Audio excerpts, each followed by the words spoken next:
સમાચાર સવારમાં આપનું સ્વાગત છે। તાજના તાજા અને મહત્વપૂર્ણ સમાચારો પર એક નજર કરીએ તે પહેલા ચેનલને સબસ્ક્રાઇબ કરી લો।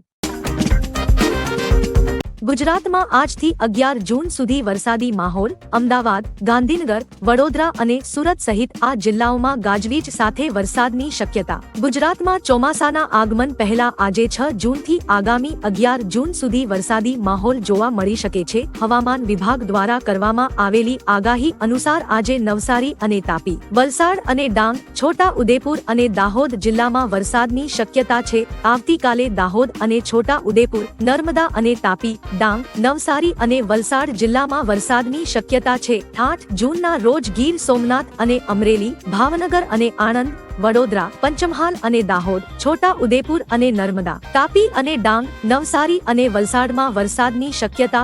9 જૂનના રોજ મહેસાણા અને સાબરકાંઠા, અરવલ્લી અને ગાંધીનગર, અમદાવાદ અને ખેડા, મહીસાગર અને આણંદ, પંચમહાલ અને દાહોદ, છોટા ઉદેપુર અને વડોદરા, નર્મદા અને ભરૂચ, સુરત અને તાપી, નવસારી અને વલસાડ, રાજકોટ અને બોટાદ, ભાવનગર અને અમરેલી, જૂનાગઢ અને ગીર સોમનાથ જિલ્લામાં વરસાદની શક્યતા છે। 10 અને 11 જૂનના રોજ ગીર સોમનાથ અને અમરેલી, ભાવનગર અને અમદાવાદ, ગાંધીનગર અને મહેસાણા, સાબરકાંઠા અને અરવલ્લી, મહીસાગર અને ખેડા, આણંદ અને વડોદરા, પંચમહાલ અને દાહોદ, છોટા ઉદેપુર અને ભરૂચ, નર્મદા અને સુરત, તાપી અને ડાંગ, નવસારી અને વલસાડ જિલ્લામાં વરસાદની શક્યતા છે।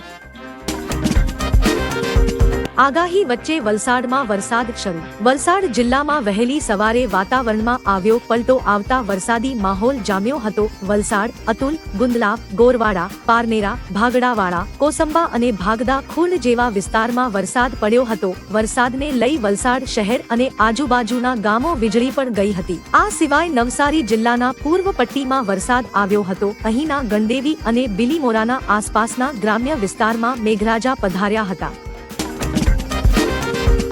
ટૂંક સમયમાં થશે કાયમી શિક્ષકોની ભરતી। શિક્ષક ભરતીને લઈ સારા સમાચાર આવ્યા છે। કામ કરતા શિક્ષકો સામે ખાલી જગ્યાઓની વિગતોના એકત્રીકરણ બાદ સમગ્ર રાજ્યમાં વિદ્યાર્થી શિક્ષકની સંખ્યા અને રેશિયો મુજબ સમગ્ર રાજ્યમાં કામ કરતા શિક્ષકો, મળવાપાત્ર શિક્ષકો અને શિક્ષક ઘટના આંકડા સામે આવશે, જે બાદ ભરતી પ્રક્રિયા હાથ ધરવામાં આવે તેવી સંભાવના છે, જેમાં ધોરણ 1 થી 6 અને 6 થી 8 માટે અંદાજે 2750 જેટલી જગ્યાની ભરતીનું જાહેરનામું બહાર પડી શકે છે।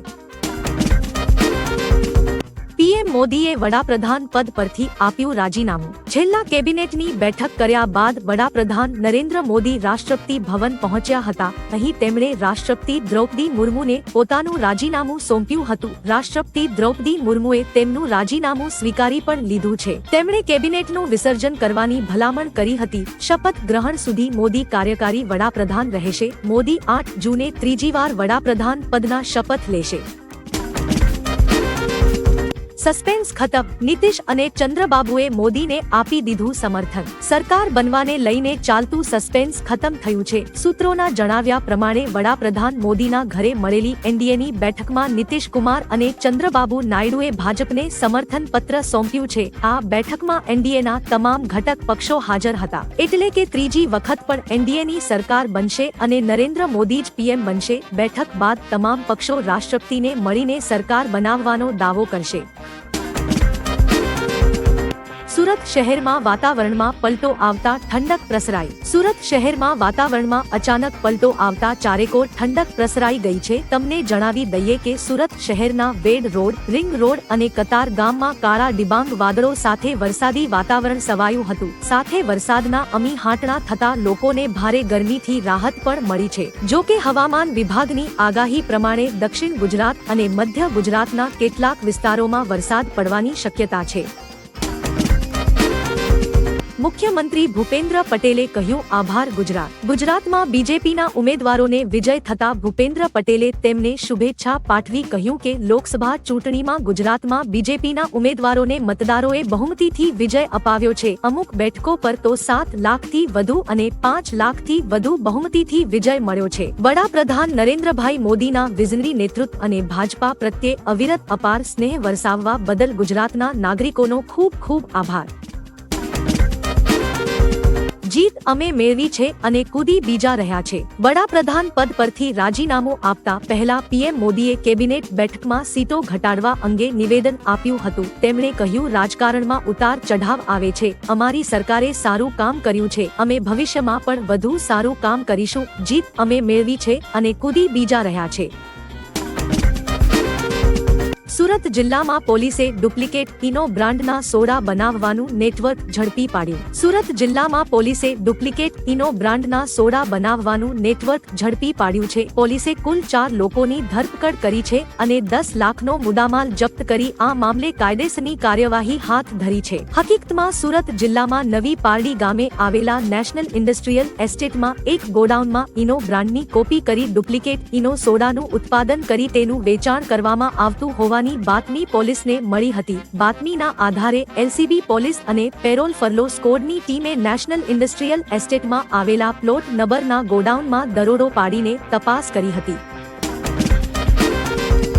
આ કાશીના લાખો મતદારોના વિશ્વાસની જીત છે। પીએમ મોદીએ ટ્વિટર પર લખ્યું કે બાબા વિશ્વનાથના આશીર્વાદથી કાશીના આદરણીય મતદારોએ મને સતત ત્રીજી વખત સાંસદ તરીકે ચૂંટ્યો છે। આ કાશીના લાખો મતદારોના વિશ્વાસની જીત છે।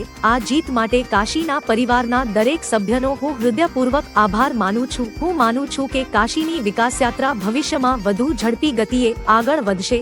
ઓમ નમઃ પાર્વતી પત્યે હર હર મહાદેવ। કચ્છમાંથી બિનવારસી હાલતમાં ઝડપાયું 130 કરોડનું ડ્રગ્સ। ગુજરાતમાંથી ફરીથી કરોડોનું ડ્રગ્સ ઝડપાયું છે। ગાંધીધામના ખારી રોહર પાસેથી 130 કરોડનું 13 કિલો કોકેઇન ઝડપાયું છે, જેમાંથી એટીએસની ટીમે કોકેઇનના 13 પેકેટ જપ્ત કર્યા છે। તમને જણાવી દઈએ કે આંતરરાષ્ટ્રીય માર્કેટમાં આ કોકેઇનની કિંમત કરોડોમાં અંકાઈ રહી છે। ગુજરાત એટીએસ સ્થાનિક એસઓજી અને બી ડિવિઝન પોલીસની મદદથી દરોડો પાડીને કોકેઇનનો જથ્થો જપ્ત કર્યો છે, જેની એટીએસ દ્વારા તપાસ શરૂ કરવામાં આવી છે। એક પેડ માં કે નામ અભિયાનની શરૂઆત। ગઈકાલે વિશ્વ પર્યાવરણ દિવસ પર પીએમ નરેન્દ્ર મોદીએ એક પેડ માં કે નામ અભિયાનની શરૂઆત કરી છે। પીએમએ દિલ્હીના બુદ્ધ જયંતી પાર્કમાં એક છોડ રોપ્યો હતો। કેન્દ્રીય પર્યાવરણ મંત્રી ભૂપેન્દ્ર યાદવ અને દિલ્હીના ઉપરાજ્યપાલ વિનય કુમાર સક્સેના પણ તેમની સાથે હતા। તો અમદાવાદમાં સીએમ ભૂપેન્દ્ર પટેલે વિશ્વ પર્યાવરણ દિવસ નિમિત્તે સરખેજ ગાંધીનગર હાઈવે પર બસ કાર્યક્રમનું ઉદ્ઘાટન કર્યું હતું। જીત બાદ ગેની બેને ભાજપ પર કર્યા આકરા પ્રહારો। બનાસકાંઠા જિલ્લા લોકસભા બેઠક પરથી ભવ્ય રીતે વિજેતા બનેલા કોંગ્રેસના ગેનીબેન ઠાકોરે જીત બાદ ભાજપ પર પ્રહારો કર્યા હતા। તેમણે જણાવ્યું હતું કે જો તમે પ્રમાણિકતાથી કામ કરશો તો લોકો તમને મદદ કરશે। મેં જે બનાસને વચન આપ્યા છે તે પૂરા કરવા માટે હું કટિબદ્ધ છું। દેશમાં જે રીતે ભ્રષ્ટાચાર વધી રહ્યો છે તેને નાબૂદ કરવાનો પ્રયાસ કરીશું। 400 પારની વાત કરવા વાળાઓને રામ ભગવાને જ આશીર્વાદ નથી આપ્યા। ત્રીજી ટર્મમાં મોદીની ભ્રષ્ટાચારીઓ સામે સ્ટ્રાઇક। લોકસભાની ચૂંટણીના પરિણામ જાહેર થયા છે। પીએમ મોદીએ વડાપ્રધાન પદેથી રાજીનામું આપ્યું છે। આગામી સમયમાં એનડીએ સરકાર બનાવશે। મોદીની ત્રીજી ટર્મને લઈ પીએમ મોદીએ કહ્યું કે ભ્રષ્ટાચારીઓને છોડવામાં નહીં આવે। અમારી સરકારમાં ભ્રષ્ટાચારીઓ સામે તંજ કસવામાં આવશે અને તેમની સામે સર્જિકલ સ્ટ્રાઇક જેવી કાર્યવાહી પણ કરાશે। ભ્રષ્ટાચારના મૂળિયા ઉખાડી ફેંકવાની વાત કહી હતી।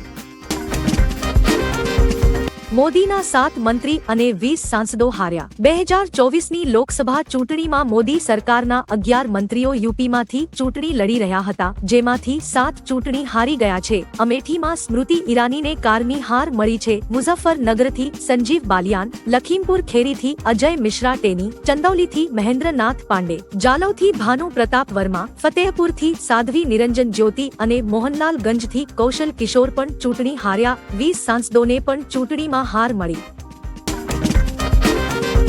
દબાણની રાજનીતિ શરૂ, જેડીયુએ આ વિભાગો માંગ્યા। લોકસભા ચૂંટણીમાં હાલ એનડીએ માટે મહત્વના ખેલાડી તરીકે ઉભરી આવેલા જેડીયુ ચીફ નીતિશ કુમાર દિલ્હી પહોંચી ગયા છે। તેમણે એનડીએ સમક્ષ સરકાર બનાવવા માટે સમર્થન આપવા માટેની અમુક શરતો મૂકી છે। સૂત્રોના જણાવ્યા અનુસાર નીતિશે ભાજપ પાસેથી રેલવે અને નાણાં મંત્રાલય માંગ્યું છે। અહીં ટીડીપી ચીફ ચંદ્રબાબુ નાયડુએ શિક્ષણ, આરોગ્ય અને નાણાં વિભાગો માંગ્યા છે। કેજરીવાલને ફટકો, જ્યુડિશિયલ કસ્ટડી વધી. દિલ્હીના સીએમ અરવિંદ કેજરીવાલને એક્સાઇઝ કેસમાં રાઉઝ એવન્યુ કોર્ટમાંથી રાહત નથી મળી. કોર્ટે તેમની વચગાળાની જામીન અરજી ફગાવી દીધી છે. આ સાથે કોર્ટે કેજરીવાલની જ્યુડિશિયલ કસ્ટડી 19 જૂન સુધી વધારી દીધી છે. ઉલ્લેખનીય છે કે જેલમાં જતા પહેલા બીમારીનું કારણ આપીને કેજરીવાલે તપાસ માટે 7 દિવસના વચગાળાના જામીન માંગ્યા હતા.